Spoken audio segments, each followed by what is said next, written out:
Comment ça va la famille aujourd'hui? Je vais vous montrer comment on a réalisé. Alors là, regardez-moi ça, écoutez-moi bien. Cuisson au four, vous allez vraiment être surpris.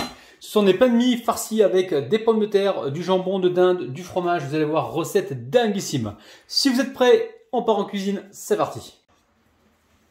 Donc là, j'ai cuit 3 pommes de terre dans l'eau. Hein, d'accord? Vous les cuisez environ, dès que ça bout, hein, vous comptez environ 25 minutes. D'accord? Ok? Alors là, vous retirez la peau. Vous les cuisez avec la peau directement, vous embêtez pas. Hein. Et voilà, vous les épluchez. Surtout quand ça cuit, vous retirez l'eau tout de suite. Hein. Vous les laissez pas dans l'eau. Hein. Ok? Et là, vous les coupez en petits morceaux, on va venir les écraser. Allez, à tout de suite. Alors, on va voir à la fourchette si on arrive à les écraser directement. Oui, c'est pas mal, c'est bien. Allez, j'écrase tout ça et on se retrouve tout de suite. Bon, je viens de rajouter du beurre là, 2 cuillères à soupe de beurre dans la purée, hein, vous avez vu, hein. J'ai mélangé tout ça. Donc ici, j'ai 2 tiges d'oignon. Si vous connaissez pas les tiges d'oignon verts, c'est ça, ce sont là c'est bête, ok. Ensuite, on va prendre du jambon de dinde ici. On mettra un petit peu de sel, attention, le jambon de dinde est salé. Et nous avons le fromage qui est salé. Et là, le fromage, je l'ai encore sorti au dernier moment du congélateur. Là, il me reste un petit bout. Allez chercher les petits bouts qui vous restent dans les frigos là. Si vous avez une feuille d'épinard qui traîne sous le pack de lait depuis 15 jours, allez la chercher les amis là. La laissez pas s'ennuyer au frigo. Hein. Bon, allez. Là on va couper nos tiges d'oignon. Assez finement. Ok, allez on va mettre ça dedans. On va couper donc le jambon de dinde, d'accord? On le trouve facilement dans les commerces. Après, vous prenez ce que vous avez dans les frigos. Hein. Ok, le jambon que vous avez dans vos frigos. Là, on coupe comme ceci. Pour l'instant, en lanière. Et ensuite, on va finir en petits cubes.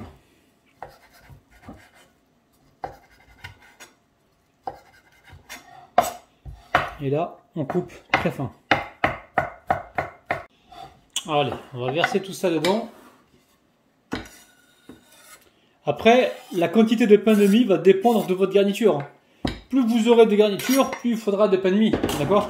Vous avez vu qu'il n'y avait pas besoin de quantité pour cette recette. Moi, j'ai pris donc là, ce que je vous montre là, mais vous pouvez diviser par 2 si vous n'êtes pas nombreux à la maison. Mais ce qui est intéressant, c'est de les faire, comment dire, d'en faire un peu et de les congeler, les amis. Ça vous permet d'avoir des plats préparés d'avance. Ok? Allez, je mélange tout ça et on se retrouve à la fin pour mettre le fromage. Bon, au niveau du sel, on va mettre vraiment un peu, c'est une pincée. Hein. On va mettre ça. On va venir mélanger.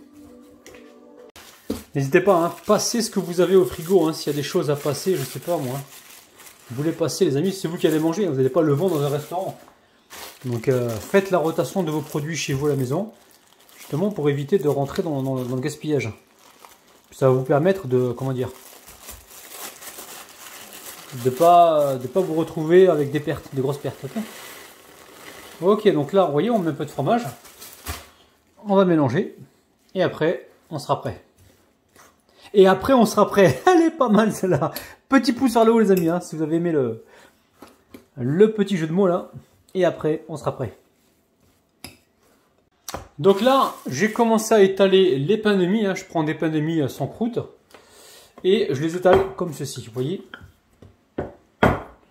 Ok, je les mets pour l'instant dans un plastique pour pas qu'ils sèchent. Et on va pouvoir donc passer tout de suite au montage.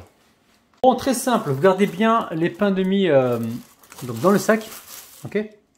Ici, regardez ce qu'on va faire. On va faire des économies. On va prendre un petit peu de fromage. Fromage à tartiner, vache qui rit, samouraï, prenez ce que vous avez. Et on va venir tartiner juste un pain, un seul pain. Mais on tartine uniquement les côtés.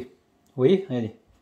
Comme ça, on fait des économies. Là, le but du jeu, c'est de l'humidifier. Hein, si vous n'avez pas de fromage à tartiner et que vous n'avez pas envie d'en mettre, vous pouvez prendre un petit peu de farine, un petit peu d'eau.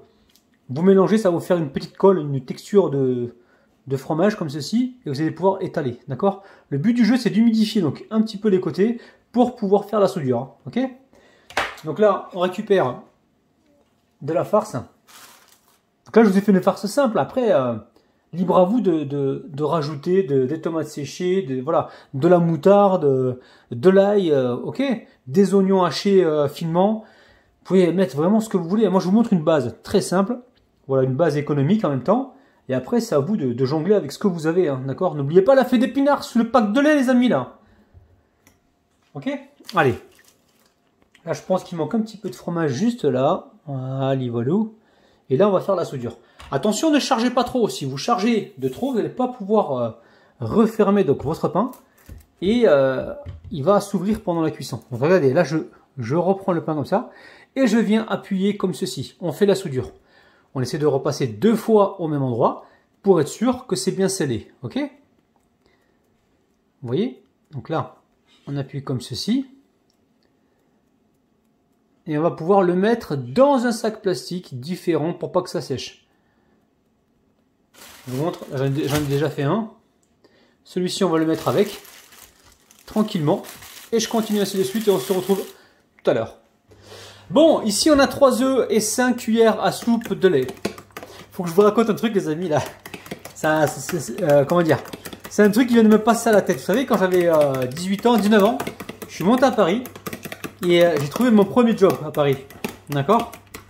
Et je me suis retrouvé dans une cuisine et j'étais tellement content d'avoir trouvé ce job là que je me mettais à chanter une chanson, mais une chanson des années 80.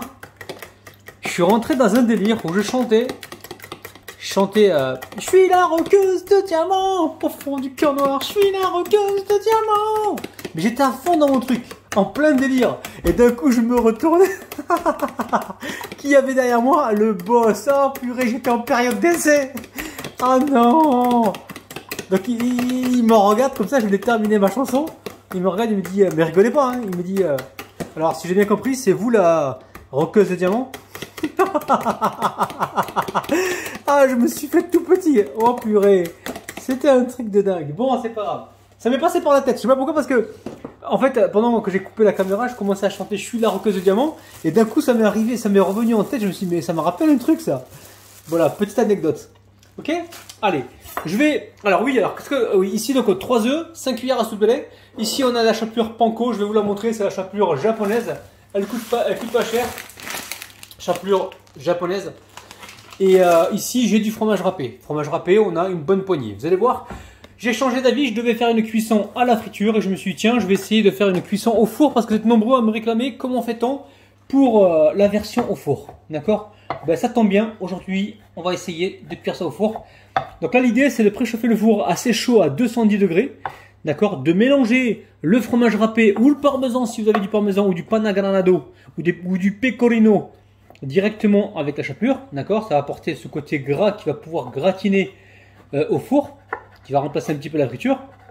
Et après on va voir au niveau de la texture, si on voit que ça colore pas assez, on va le sortir du four et on va rebadigeonner avec le restant d'œuf.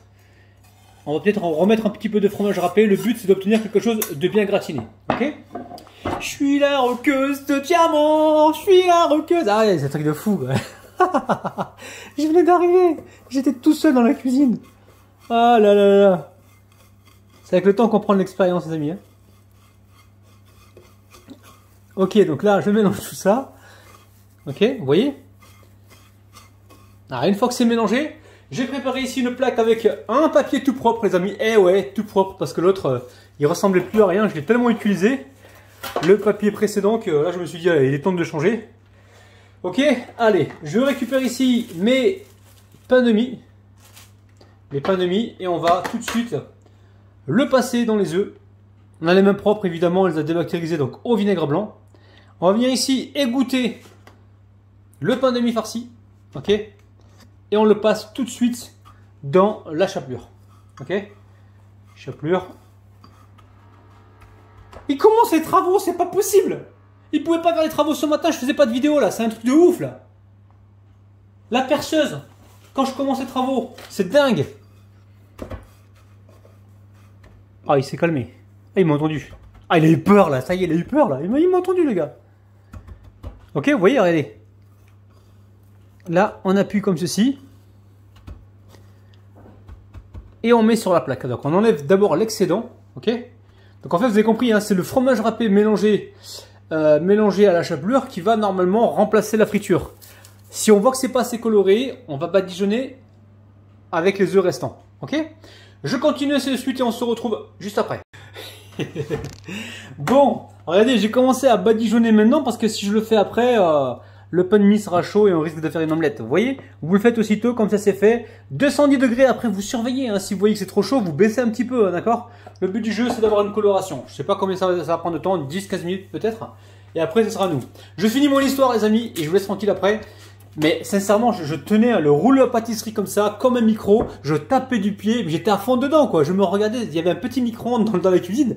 Et je me regardais à travers le micro-ondes. Et j'étais là, je suis la roqueuse de diamant, fond du cœur noir, je suis la roqueuse de diamant. Aïe, aïe, aïe, quel souvenir, les amis. Bon, allez, on met ça au four. Ah oui, n'oubliez pas de me donner la chanson, le nom de la chanteuse, je me souviens plus. Comment elle s'appelait la dame qui chantait ça? Dites-moi ça en commentaire s'il vous plaît les amis. Allez, à tout à l'heure. Bon, c'était à 210 degrés et j'ai baissé donc après à 180 degrés. Vous gérez bien, vous avez vu, hein, ils sont magnifiques. Alors, on va pouvoir les positionner. Wow, regardez-moi ça. Magnifiques, ils sont croustillants, vous avez vu, hein, c'est dingue. Alors, je vais les positionner comme ça. Et là, franchement, vous allez vous régaler avec ça. Hein. Voilà. Déjà, c'est moins calorique que si ça avait été cuit à la friture. Ok? Regardez-moi ça, les amis. Sincèrement, j'espère que ça vous plaît. Bon, ça y est, on arrive en fin de vidéo. Je vais vous montrer rapidement l'intérieur. Regardez-moi ça, les amis. 1, 2, 3. Waouh! Waouh! Regardez-moi ça, les amis, c'est magnifique. Franchement, là, vous allez vous régaler. Hein. On se retrouve tout de suite, juste après cette vidéo, pour la dégustation que je fais dans les petites vidéos short. Les amis, je vous kiffe, je vous aime, n'oubliez pas, petit pouce vers le haut, abonnez-vous à la chaîne Cuisine Rapide. Et on se retrouve donc demain matin à 9 h. Je vous kiffe, je vous bise. Bye bye!